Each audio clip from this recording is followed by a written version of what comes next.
Notre travail effectué dans le cadre du cours portant sur l'intégration des technologies de l'information de M. Lebrun à la FOPA en cette année 2015-2016. Dans cette optique, nous effectuons un travail sur l'insertion de la réalité augmentée au sein de nos pratiques scolaires. L'adaptation de l'école de la société est un des enjeux cruciaux de ces dernières années.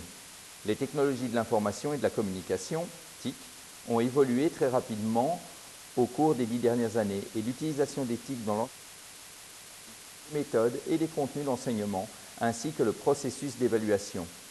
Le dispositif que nous mettons en place et que nous développons dans le cadre de ce travail permet un réel lien entre le numérique et l'école.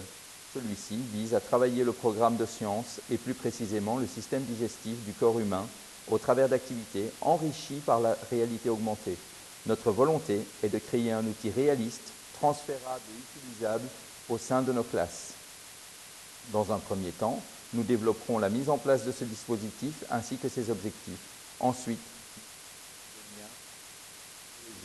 ainsi que pédagogiques et quelques repères théoriques tels que ceux de la réalité augmentée, de la motivation. Les 5 facettes pour construire un dispositif hybride du modèle SAS.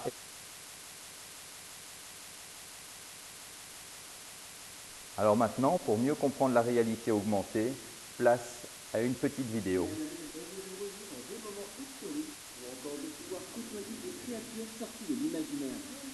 Depuis quelques années maintenant, il existe une technologie qui nous permet de flirter de près avec le virtuel, la réalité augmentée. Ah oui, moi je connais monsieur.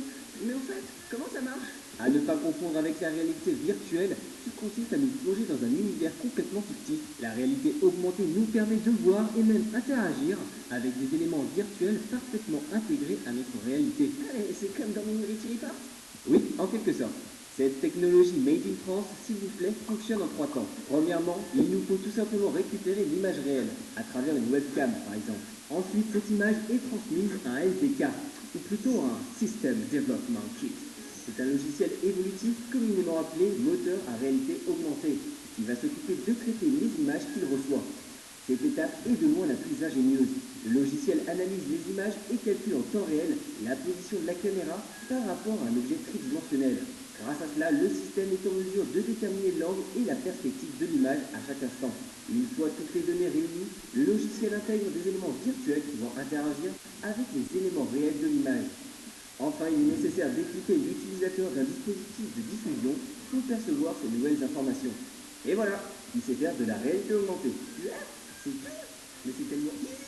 Détrompe-toi, le fonctionnement paraît simple, mais les logiciels de tracking, de suivi de mouvement, sont ultra performants, car les calculs nécessaires sont très lourds. C'est pourquoi on évite le plus souvent de traquer toute une image. Pour délimiter une zone, on va utiliser des symboles. On retrouve cette méthode dans le jeu Wonderbook sur PlayStation 3.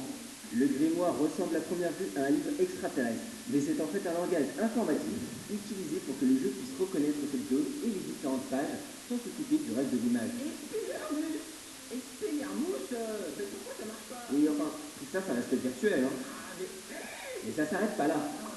La réalité augmentée s'applique aussi bien à la perception visuelle que la perception tactile et même auditive. Au même titre qu'il est possible d'enrichir notre univers visuel, il est possible à travers des dispositifs high-tech de toucher ou d'entendre des éléments virtuels. Je crois qu'on peut respirer de l'air.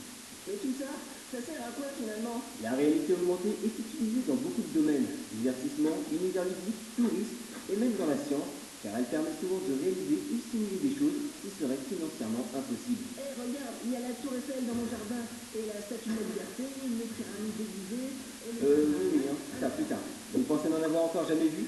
Eh bien, on en retrouve déjà dans votre tablette ou votre smartphone. Ces supports se prêtent parfaitement à la réalité augmentée, car ils ont la particularité de réunir les 3 éléments indispensables à son fonctionnement dans un seul et même dispositif.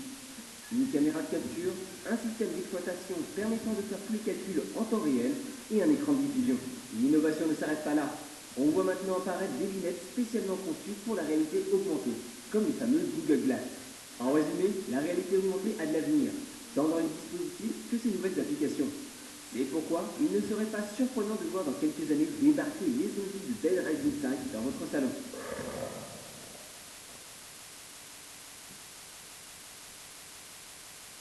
Et voilà, il ne me reste plus qu'à vous souhaiter une très bonne lecture de notre travail et je vous dis à très bientôt.